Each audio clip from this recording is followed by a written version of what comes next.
తాకట్లో ఉన్న మీ బంగారాన్ని విడిపించి ఆ రోజు ఆన్లైన్ రేటుకి కొంటాం. Sharma gold company. వాగర్థావివ సంపృక్తౌ వాగర్థ ప్రతిపత్తయే జగతః పితరౌ వందే పార్వతీ పరమేశ్వరౌ. సదాశివ సమారంభాం శంకరాచార్య మధ్యమాం అస్మదాచార్య పర్యంతం వందే గురు పరంపరాం.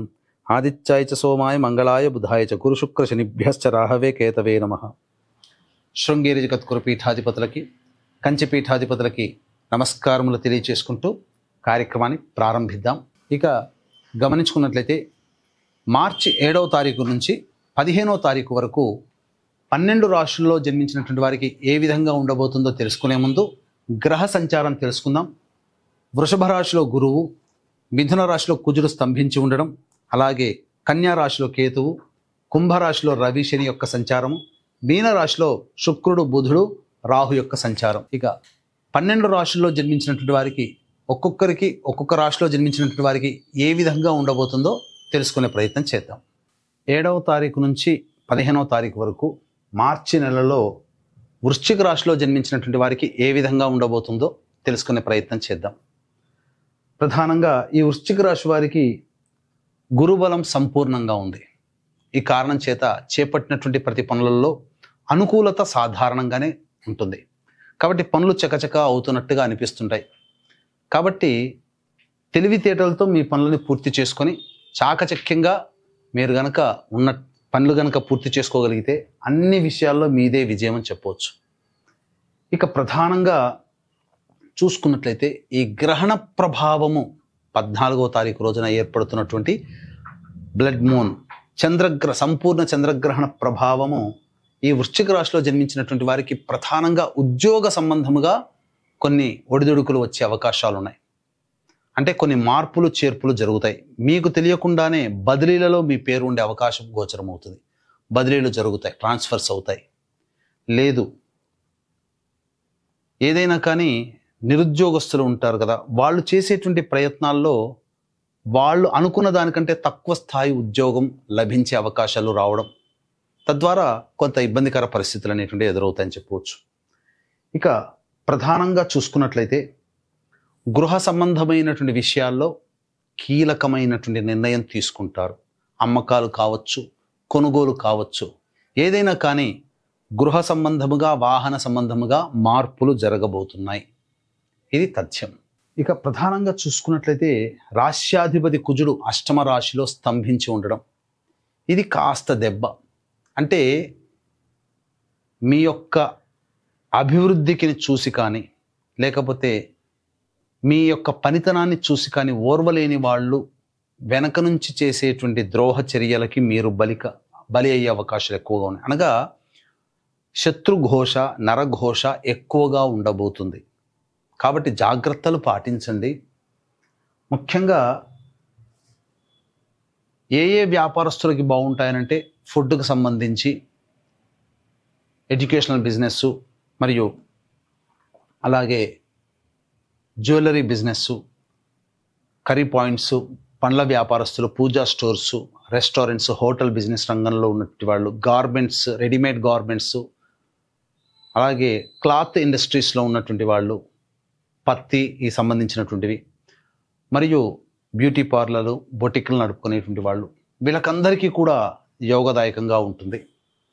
అయితే ఈ చెప్పినటువంటి రంగాల్లో ఉన్నటువంటి వాళ్ళు ధనాదాయం చాలా చక్కగా ఉంటుంది.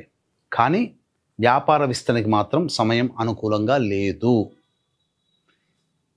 ఇది ప్రధానంగా చూసుకోవాలి. ఏ వృత్తిలో వాళ్ళకి బాగుండదు? రైతులు, ఎలక్ట్రానిక్స్ అండ్ ఎలక్ట్రికల్ రంగము, మరియు ఈ న్యాయవాద సంబంధమైనటువంటి వృత్తులు, రియల్ ఎస్టేట్ రంగంలో ఉన్నటువంటి వాళ్ళు, ఎడిబుల్ ఆయిల్స్ మరియు ఆటోమేటెడ్ రంగంలో ఉన్నటువంటి వాళ్ళు, చర్మ సంబంధ వ్యాపారస్తులు, అలాగే ఈ సిమెంటు, ఇసుక, స్టీల్ రంగంలో ఉన్నటువంటి వాళ్ళు, వీళ్ళందరూ కాస్త జాగ్రత్తలు పాటించండి. తొందరపడి నిర్ణయాలు తీసుకోకండి. సమయం అనుకూలంగా లేదు. వ్యాపారం మాత్రం నత్తనడకనే మందకొడిగా సాగుతుంది. ఏ మాత్రం కూడా కలిసి రాదు. కాబట్టి ఈ చెప్పినటువంటి వ్యాపారస్తులు జాగ్రత్తలు పాటిస్తే చాలు.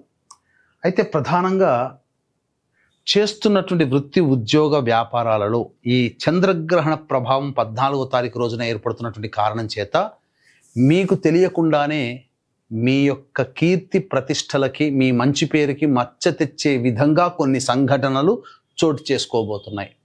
కాబట్టి జాగ్రత్తలు పాటించండి, తెలివితో వ్యవహరించండి.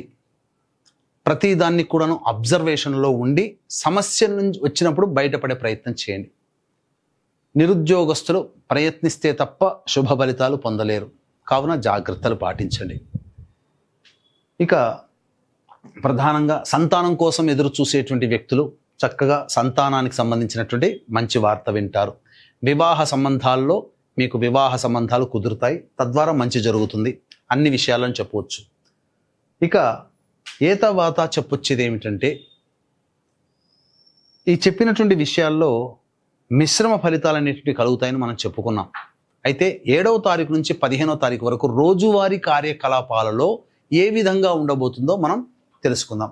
7వ తారీఖు రోజున ప్రధానంగా అన్ని విషయాలలో మీకు అనుకూలంగా ఉంటుంది. రాని బాకీలు వసూలవుతాయి, ధనపరమైన సమస్యలు తీరుతాయి. పెద్దల సలహాలు సూచనలు పాటించడం ద్వారానో, లేకపోతే పెద్దల యొక్క అనుగ్రహం మీకు కలగడం ద్వారానో మీ సమస్యల్ని మీరు పరిష్కరించుకుంటారు. 8, 9 తారీఖుల్లో మాత్రం జాగ్రత్తలు పాటించండి. మీరు మీ యొక్క సమస్యని ఎవరికీ చెప్పుకోలేని పరిస్థితుల్లో 8, 9 తారీఖుల్లో ఉంటారు. ఖర్చులు అధికంగా ఉంటాయి, మానసిక ప్రశాంతత లోపిస్తుంది, ఏ పని చేయాలన్నా సంతోషంగా ఉండదు. ఏదో ఒక తెలియని బాధతో 8, 9 తారీఖుల్లో ఇబ్బంది పడుతుంటారు. 10, 11 తారీఖుల్లో మాత్రం ప్రధానంగా సంతానంతో విభేదాలు, సంతాన మూలకంగా సమస్యలు, ఖర్చులు పెరుగుతాయి. ఏది ఏమనుకున్నా 8, 9, 10, 11 ఈ 4 రోజులు మాత్రం అనుకూలంగా ఉండవు. ఇక 12, 13, 14 తారీఖుల్లో ఉద్యోగంలో మీరు చేస్తున్నటువంటి ప్రతి ప్రయత్నంలో కానీ, నిరుద్యోగస్తులు కావచ్చు, ఉద్యోగపరంగా కావచ్చు, అన్ని అనుకూలతలే ఉన్నాయి. 14వ తారీఖు రోజున మాత్రం మీకు సంబంధించి గొప్ప నిర్ణయం మీకు జరగబోతుంది మీ జీవితంలో, అది చెప్పవచ్చు.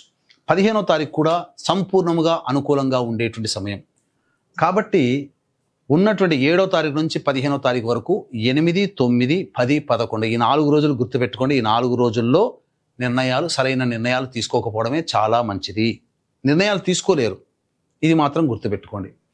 ఇక ప్రధానంగా ఈ గ్రహణ ప్రభావము ఏ రాశుల వారి మీద ఉంటుంది అంటే, దేశాల్లో ఎక్కడ కనబడుతుంది అని అంటే, America, Canada, Mexico, Australia, New Zealand, Japan వంటి దేశాలలో ఎక్కువగా ఈ యొక్క గ్రహణ ప్రభావం ఉంటుంది. కావున ఆయా దేశాల్లో నివసించేటువంటి మన ఇండియన్స్ ఈ గ్రహణానికి సంబంధించినటువంటి విషయాన్ని మీరు పాటించాలి. అయితే మన భారతదేశంలో కనిపించకపోయినప్పటికీ కూడా మేష, వృషభ, కర్కాటక, సింహ, కన్య, వృశ్చిక, ధనుస్సు, మకర, కుంభరాశిలో జన్మించినటువంటి వారికి మాత్రం సమస్యలు ఉంటాయి. అదేంటండి, మన భారతదేశంలో కనిపించదు కదా? అవును, కనిపించదు, కానీ నియమాలు పాటించాల్సినటువంటి అవసరం లేదు. కానీ ఈ ప్రభావం మాత్రం ప్రపంచవ్యాప్తంగా ఉన్నటువంటి మానవుల మీద పడుతుంది. కాబట్టి ఈ యొక్క సంబంధించినటువంటి గ్రహణ దోష నివారణార్థమై మన పీఠం ఆధ్వర్యంలో మేష, వృషభ, కర్కాటక, సింహ, కన్య, వృశ్చిక, ధనుస్సు, మకర, కుంభరాశుల్లో జన్మించినటువంటి వారికి గ్రహణ దోష నివారణ హోమాలు పర్ హెడ్ 2100 రూపాయలకి చేయించడం జరుగుతుంది. 14వ తారీఖు రోజున ఉదయం 9 గంటలకి ప్రారంభమవుతుంది. అవకాశం ఉన్న వాళ్ళు కార్యక్రమ తదనంతరం కాంటాక్ట్ చేసి మీ గోత్రనామాదులు నమోదు చేసుకోవచ్చు. అలాగే ఈ దైనందిన జీవితంలో వచ్చేటువంటి సమస్యల పరిష్కారం కోసం ప్రధానంగా ప్రతిరోజు సుబ్రహ్మణ్య భుజంగ స్తోత్ర పారాయణం, కాలభైరవాష్టక పారాయణం రోజుకి 3 సార్లు పఠించండి. ఈ చెప్పినటువంటి సమస్యల కంటే ఇంకా విభిన్నంగా మీ యొక్క జీవితం నడుస్తుంది అని అంటే, మీ యొక్క జాతకంలో నడుస్తున్నటువంటి గ్రహ దశాంతర దశల యొక్క ప్రభావాలు. కావున దగ్గరలోని మంచి ఉపాసనా పరులైనటువంటి జ్యోతిష్యులను సంప్రదించి వారి సలహాలు, సూచనలు కనుక పాటించినట్లయితే మరింత మెరుగైనటువంటి జీవితాన్ని పొందుతారని తెలియజేయవచ్చు. సర్వం శ్రీ ఉమామహేశ్వర పరబ్రహ్మార్పణమస్తు.